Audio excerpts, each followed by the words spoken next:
Começamos por Brasília, onde a Câmara aprovou agora à noite uma proposta que suspende a ação penal por tentativa de golpe de Estado contra o deputado Alexandre Ramagem, do PL do Rio de Janeiro.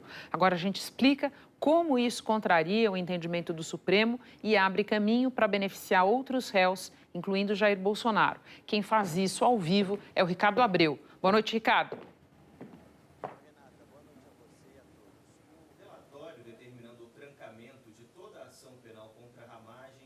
Fim do mandato do parlamentar foi de autoria do deputado Alfredo Gaspar, do União Brasil.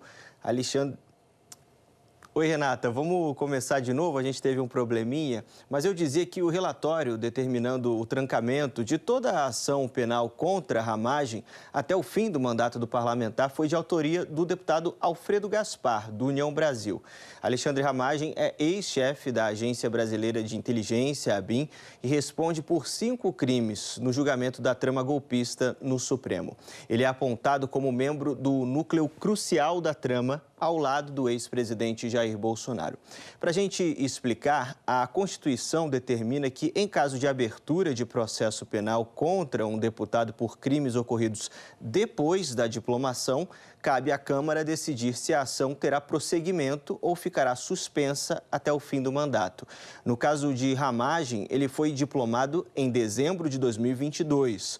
Por isso, o Supremo afirmou que a Câmara só poderia analisar o trancamento dos crimes cometidos depois dessa data. Isso, inclusive, foi reforçado num ofício enviado ao presidente da Câmara pela primeira turma do STF. Pelo entendimento do tribunal, poderiam ser paralisadas as análises de 2 dos 5 crimes: dano qualificado e deterioração de patrimônio tombado, referentes aos atos golpistas de 8 de janeiro, depois da diplomação. Sendo assim, para os crimes de tentativa de golpe de Estado, organização criminosa e tentativa de abolição violenta de Estado de Direito, o processo seguiria no Supremo. Mas a Câmara foi além. O texto fala no sobrestamento da ação penal em sua integralidade, o que provocou polêmica entre os parlamentares, porque não especifica se se trata só de Ramagem ou se engloba outros réus. Sustar a ação penal não é jogar para a impunidade. A sustação da ação penal é a paralisação do curso do processo até o fim do mandato, daqui a 1 ano e 6 meses. Pela fragilidade dos indícios, pelos indícios de perseguição, pela independência desta casa, pela harmonia entre os poderes, eu voto pela sustação da ação penal. Ricardo, você conhece bem os trâmites do Congresso e impressiona a rapidez com que esse texto foi da Comissão de Constituição e Justiça para o plenário. Pois é, Renato. O texto foi aprovado pela CCJ e logo em seguida foi para o plenário e aprovado lá por 315 votos a 143. A base governista, PT, Rede, o PV, PCdoB e o PSOL votaram todos contra o texto. O PDT, que nessa semana declarou deixar a base do governo, até teve maioria de votos contrários, mas não foi unânime. E entre os favoráveis, você tem o PL, o Republicanos, o Novo, o Podemos e o PRD sendo unânimes. O presidente da Câmara, Hugo Mota, que vinha sendo muito cobrado pela oposição por não pautar a anistia, foi criticado pelos governistas pela velocidade da aprovação.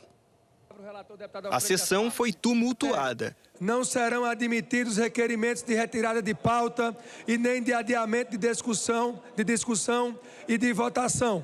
Em razão da excepcionalidade da medida e considerando a sua natureza de foro íntimo, não haverá discussão nem encaminhamento da proposição.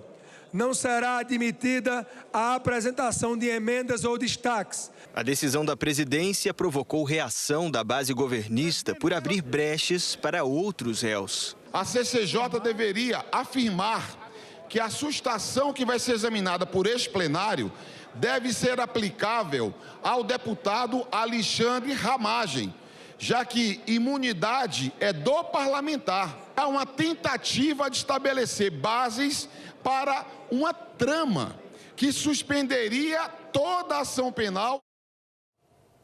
Agora à noite, o PSOL informou que vai recorrer ao STF contra a decisão da Câmara e, com isso, a bola volta para o campo do Supremo, Renata. Ricardo, muito obrigada. Bom descanso para você.